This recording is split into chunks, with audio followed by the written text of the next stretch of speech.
Welcome to this presentation on improving relationships with student-veteran populations at UNG. My name is Audra Hall. The University of North Georgia is a mid-sized public institution in Northeast Georgia. The university has expanded tremendously over the last 5 to 10 years and now stretches across 5 campuses and has over 18,000 students enrolled. What makes this university unique is it was originally founded as a military college. To this day, the university has one of the largest and best ROTC programs, making it one of only 6 senior military colleges in the nation. The cadets at UNG train in ways very similar to its rival school, the Military Academy at West Point. I attended the University of North Georgia as a civilian student beginning in the fall of 2013 and graduating with my undergraduate degree in the fall of 2016. During my time at the university, I was able to interact with a number of servicemen and women, both present and past. In my senior year, I did an internship with the university's Center for Adult Learners and Military, which you will hear me talk about in more depth later on, as a social media and communications intern. There are quite a few student veterans at this institution because they appreciate the fact that the university was founded on military principles and that there are a lot of military personnel on campus. They tend to feel like it will make the transition from battlefield to the classroom a little easier than some other traditional colleges. I chose this topic for my presentation because I feel that a much more robust public relations plan would allow the university to uphold more of its promises to student veterans and thus improve their public image. Through my internship, I noticed a lot of inconsistencies that resulted in a lot of frustration for these veterans, and I believe having a solid foundation for communication can alleviate some of this stress. The goal of my presentation will be directed at UNG's President, Director of Student Affairs, and the Director of the Center for Adult Learners and Military, is to encourage these powers to utilize a solid public relations plan as a strategic management function to both improve the quality of communications with veterans and the public's perception of the university. To prove my point, I will show them various facts and statistics, determine what is and is not working in the current communications, and paint a picture of what perceptions could be if corrections are not made. The most recent data available credits UNG with 18,219 students enrolled. As previously stated, this number is spread out across 5 campuses, including 2 larger campuses and 3 satellite campuses. A survey conducted in the fall of 2016 found that 2,829 students fell into the category of adult learners, which is students ages 25 and older and/or veterans. As of 2014, there are 2.6 million post 9/11 veterans, and the VA expects this number to rise to about 3.5 million before 2019. These veterans are eligible for the GI Bill, which will help them pay for a college education. They are also able to transfer their awards to children or a spouse. Given projections from the Department of Veterans Affairs, the population of student veterans is sure to increase in the coming years and should certainly be an audience of interest for the university as it seeks to recruit new students. For returning veterans, it can often be a challenge to return to the traditional college classroom after serving on active duty. There are social barriers, and there is often a gap of a few years in educational experience.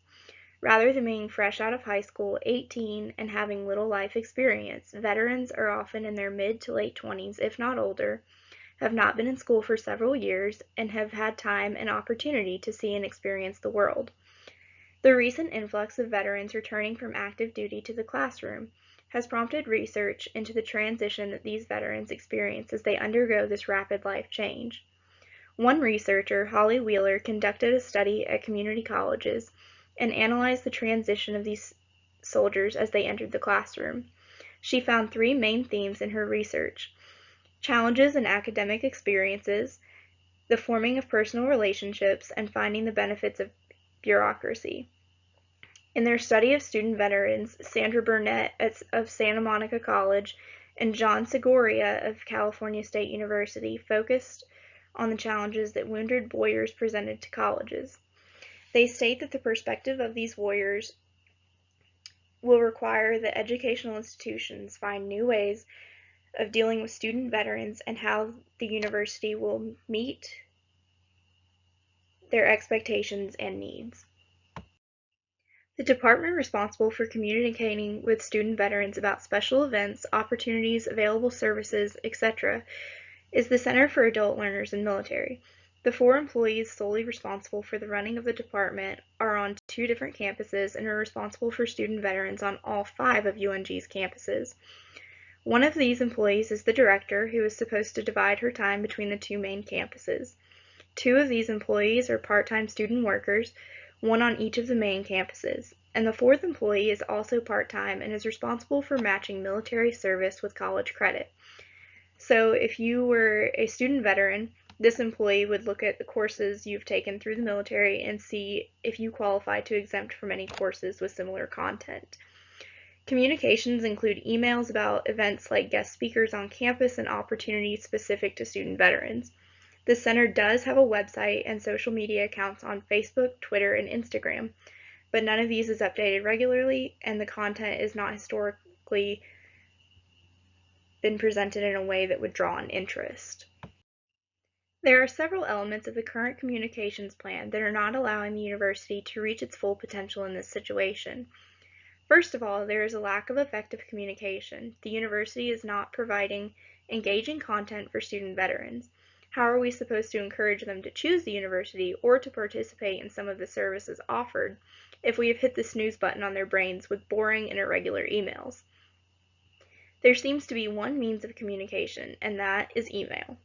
Students at the university receive at least half a dozen emails a day from other departments, professors, and other students.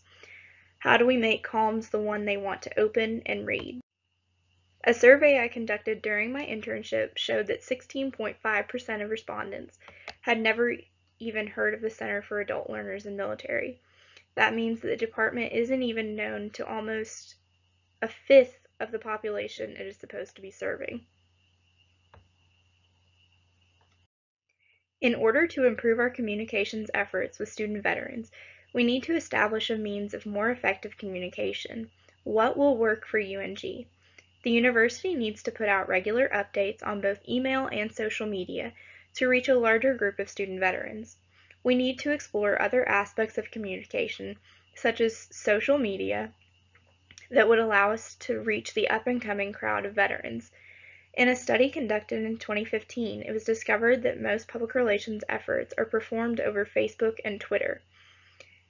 The world is changing, and that means the ways we communicate, especially with younger generations, is rapidly evolving.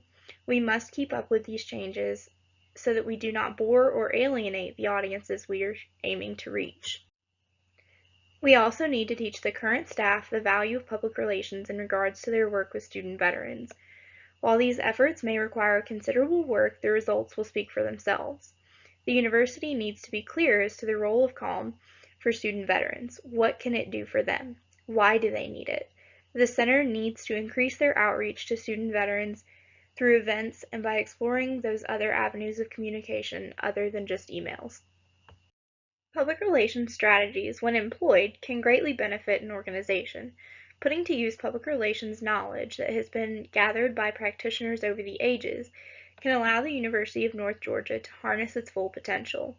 We can improve the relations between the university and student veterans by employing these strategies, adhering to ethical behavioral standards, being socially responsible, bolstering internal communications, making this university a better institution to work for and to attend, and by building an authentic public image. Terms like public relations, publicity, and PR tend to have negative connotations. However, public relations can add qualities to an organization that no other function can provide. Specific to the University of North Georgia, with a more consistent and refined public relations plan geared towards student veterans, we can improve our relationship with current students, uphold our high standards and appreciation for the military, and encourage more veterans in our area to make their dreams of higher education a reality in an environment that is both understanding and innovative. Public relations is not just a phenomenon of the 21st century, but dates back to the first written languages that were intended to communicate. In a study done by Lamb and Russell called Removing the Spin Toward a New Theory of Public Relations History, we can see that the history of public relations is often very misunderstood. Rather than a simple, linear progression that can be expressed on a timeline, we have to be more flexible in our understanding. Admittedly, public relations has had its setbacks as well as its triumphs, failures, and successes. We cannot say that public relations is completely evolved today, but that we are constantly evolving and learning new methods. For UNG, this means that employing tested public relations tactics, we are ensuring a great future for university communications that will be able to adapt to changes from year to year. Public relations is not just a temporary fix, but a permanent solution. Persuasion is another one of those words that typically is associated with deceit and poor ethical practices. However, persuasion is not always a dirty word. We can use persuasive tactics to cause change. A researcher at Michigan State University defines persuasion as occurring in situations where an attempt is made to communicate something and thus change attitudes and behaviors of audience members through strategic messaging that appeals to the reason and emotion of the persuadee. Lamb and Russell, in their piece on public relations history, state scholars have also identified organized efforts of persuasion to evoke moral and behavioral conversion. Framing is one element of persuasion that allows content creators to tailor their messages in a way that is most appealing to their intended audiences. This again is not a negative thing, but merely allows the organization to express what is most important to them and what they feel is most important to their audiences. For our purposes, we will be using persuasion to change minds about UNG both internally and externally. We will be reaffirming the university's dedication to those who have served for potential and future students as well as current students and employees. We will also be reiterating the university's desire to be an upstanding member of the community by applying ethical practices and effecting change through communication. So, now that we understand what public relations is, how it functions, and how the use of persuasion can assist us in reaching our goals, we need to discuss something even more important: ethics. We all know the concept of ethics, and have probably been faced with finding the answer to an ethical dilemma in a classroom setting at some point in our lives. But the practice of public relations truly challenges our understanding of ethical behavior, both as professionals and human beings. Our goal in the use of public relations is not merely to exert control over our audience members, i.e., the university's student veterans, but to communicate more effectively with them and thus enrich our university environment with their presence. Ruth Edgett at Syracuse University has done extensive research into the practice of representing a company or organization, something she calls advocacy. In her work entitled Toward an Ethical Framework for Advocacy in Public Relations, she identifies the criteria for ethically desirable advocacy: evaluation of the issue, priority, sensitivity, confidentiality, veracity or truthfulness in all matters, reversibility, validity, visibility, respect, and consent. Each organization, or in this case university, has the responsibility to uphold their standards and their values through various actions, both internally and in the community. It is very true that actions speak much louder than words. An organization cannot promise one thing and deliver another without its reputation suffering. If there are no appropriate actions to back up our claims, we have nothing. Audiences expect to see these actions. When we don't have these, we are no longer trustworthy and therefore lose their attention and their support. In their 2014 analysis, Kim and Ferguson said it best: people want to know who or what is benefiting from our organization's actions. UNG needs to make its mission to be a welcoming environment for veterans evident through strategic actions. The University of North Georgia has the opportunity to set itself apart as the most veteran-friendly university in the region. In their 2014 research on corporate social responsibility, Richard Waters and Holly Ott discussed the benefits of organizations taking on the responsibility of action. They state there are numerous potential benefits of engaging in corporate social responsibility activities. which may include anything from increased profits to increased levels of volunteerism, positivity in the workplace environment, more media coverage, reduced costs, and a better public image. To sum it up, an organization's choice to take on some of the social responsibility we discussed previously can cause a great number of things to happen. One of the most important of these is the betterment of internal attitudes toward the organization. Employees want to know that they are working for a good company, one that stands for something and makes the effort to live out those standards. When they see these things, they put more effort into their work and they have better attitudes. If the university makes socially responsible decisions and shows rather than simply tells what they believe in and what they support, employee efforts will rise and work will be at an all-time best. Leadership in public relations is oh so important. A team can have a great public relations plan, but without a good leader, the plan is likely to fall apart.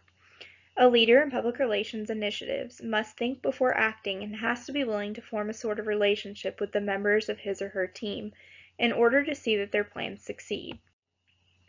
Leaders in public relations should have a clear vision for communicating, have an understanding of new and emerging media, and have the ability to formulate and execute strategic plans well. In her analysis of effective communications leadership tactics, Menn states authentic leaders behave according to their values and strive to achieve openness and truthfulness in their relationships with their followers. Transparency and authenticity. Unfortunately, a lot of the services offered by CALM are not actually available through the department. The center provides dedicated veteran spaces on 2 of the campuses that can only be accessed by keycard. The spaces include a few computers, a kitchenette, and a lounge/study area. However, only about half a dozen people can fit into these spaces before the area becomes too crowded. They promise a complete library strictly for veteran use, which amounts to a couple of bookshelves on each of the 2 main campuses that are filled with books about PTSD, which only seems to perpetuate misconceptions about veterans and PTSD culture. In this quote from Juan Carlos Molleda at the University of Florida, we are reminded of the value of authenticity and transparency in the practice of public relations. UNG needs to provide an authentic public image in order to secure the following of current and future student veterans, as well as to improve relations with the university community. If the university does not take action regarding their communications with student veterans, the novelty of the military college will soon wear off for incoming veterans. They will see for themselves, and more importantly hear from others, of the rigidity of the university's communication or lack thereof, and their disregard for the value of the student veteran. Without the use of well-tested strategic public relations tactics, the university's reputation will decline and student veteran enrollment will decrease. If action is taken and public relations tactics are employed, the university will see a higher satisfaction rate from students and faculty, and will also see a rise in student veteran enrollment and contribution to the university community. Less student veterans will leave the institution without obtaining their desired degree, and the university will be at the top of the list of veteran-friendly schools in the South. We will know our efforts have been successful when we see veteran enrollment and participation increase over the coming years, when we see more student veterans graduating, and when we see employee and student satisfaction rates rise, and when the university's public image and reputation improve. The main takeaway from this presentation, to put it simply, is that public relations will undoubtedly aid the university in their relationship with student veterans. Public relations is a means of bridging the gap between the university and veterans seeking higher education.